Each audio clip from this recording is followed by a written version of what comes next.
Hello friends, welcome to our channel. আশা করি সবাই খুব ভালো আছো, সুস্থ আছো। আজকে আবার ফিরে এসেছি একটি মজার রেসিপির সাথে। আজকের রেসিপি এগ কিমা। কিমা তো আমরা চিকেন, মাটন সব কিছুরই খেয়েছি। আজকে আমি ট্রাই করেছি এগ কিমা। এটা খুবই ইজি একটা রেসিপি। তাহলে চলো শুরু করি আজকের রেসিপি।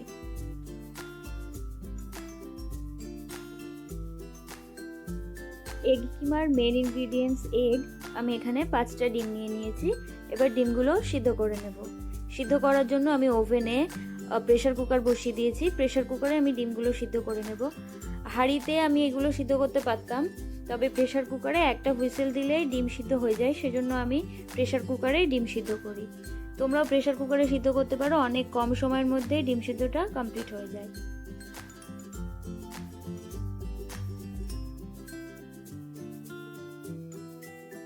ডিম সিদ্ধ হয়ে গেছে।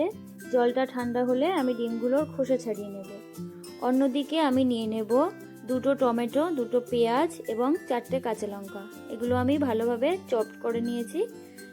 ডিমগুলো আমি অন্যদিকে ঠান্ডা হওয়ার পরে খোসা ছাড়িয়ে নিয়েছি। এবার ডিমগুলো গ্রেট করার পালা।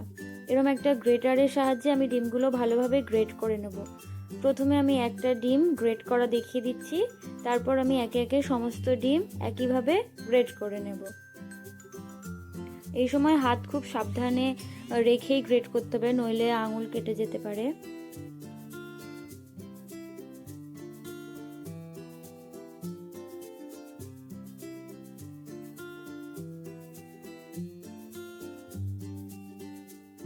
আমি 4টে ডিম গ্রেট করে নিয়েছি এবং একটা ডিম অর্ধেক করে কেটে নিয়ে অর্ধেক গ্রেট করে নেব এবং অর্ধেক রেখে দেব ডেকোরেশনের জন্য।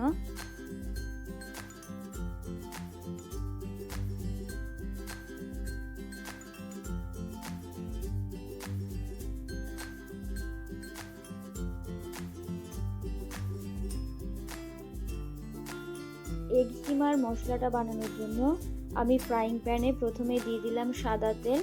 আমি এখানে সাদা তেল ইউজ করেছি, তোমরা চাইলে সর্ষের তেলও ইউজ করতে পারো। এবার এর মধ্যে দিয়ে দিলাম এলাচ এবং দারচিনি। আমি এখানে 3টে ছোট এলাচ ইউজ করেছি এবং এলাচগুলোর মুখ ফাটিয়ে নিতে হবে অবশ্যই। তারপর এলাচ এবং দারচিনি থেকে যখন অ্যারোমাটা বের হবে, তারপর আমি দিয়ে দেব টুকরো করে কেটে রাখা পেঁয়াজ। পেঁয়াজগুলো একটু লাল লাল করে ভেজে নিতে হবে। তারপর দিয়ে দিয়েছি লবণ। লবণ দিলে পেঁয়াজটা খুব তাড়াতাড়ি ভাজা হয়ে যায়। পেঁয়াজটা অলমোস্ট ব্রাউন হয়ে এসেছে। এই অবস্থায় আমি দিয়ে দিচ্ছি টুকরো করে রাখা টমেটো এবং কাঁচা লঙ্কা। টমেটো এবং কাঁচা লঙ্কা দেওয়ার পরে আমি আরও ভালোভাবে পেঁয়াজ, টমেটো, কাঁচা লঙ্কাটা ভেজে নেব। এগুলো ব্রাউন করেই ভেজে নিতে হবে। এখন দিয়ে দিচ্ছি আদা ও রসুন বাটা। আদা রসুন বাটা দেওয়ার পরে মশলাটা আরও ভালোভাবে একটু কষিয়ে নিতে হবে। তারপর দিয়ে দেব হলুদ গুঁড়ো, জিরে গুঁড়ো, শুকনো লঙ্কা গুঁড়ো এবং কাশ্মীরি লঙ্কা গুঁড়ো। সমস্ত গুঁড়ো মশলাগুলো দিয়ে আমি আরও ভালোভাবে একটু ভেজে নেব। তারপর আমি দিয়ে দিয়েছি 1/2 টেবিল স্পুন ফ্যাটানো টক দই। টক দইটা দিয়ে মশলাটা একটু ভেজে নিয়ে দিয়ে দিয়েছি খুব অল্প পরিমাণে চিনি। চিনি দিলে আমাদের এই যে কিমার প্রিপারেশনটা, সেটার টেস্টটা আরও ভালো আসবে, সেই জন্য আমি এখানে চিনি ইউজ করলাম। তবে তোমরা যারা একটু মিষ্টি খেতে অপছন্দ করো তারা চিনিটা স্কিপ করেও যেতে পারো। এরপর আমি একটু জল দিয়ে দিলাম। জল দেওয়ার পরে গ্যাসের ওভেনটাকে হাই ফ্লেমে করে একটু ভালোভাবে এটা কুক করে নিতে হবে। দেখো মশলাটা থেকে কেমন তেল গুজ আউট হচ্ছে। মশলা কষানো অলমোস্ট ডান। এবার এর মধ্যে আমি দিয়ে দিচ্ছি গ্রেট করা ডিম।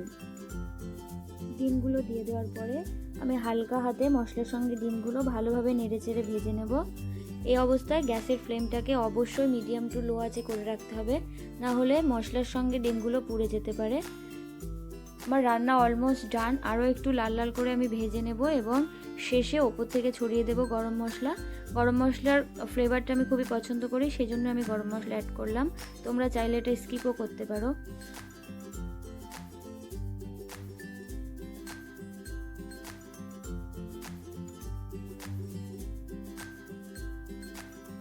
এগ কিমা কমপ্লিট। এবার একটা সার্ভিং প্লেটে ঢেলে আমি দেখাবো যে আজকের প্রিপারেশন এগ কিমা কেমন হয়েছে।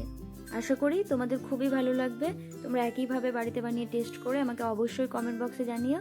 আজকের মতো এ পর্যন্তই।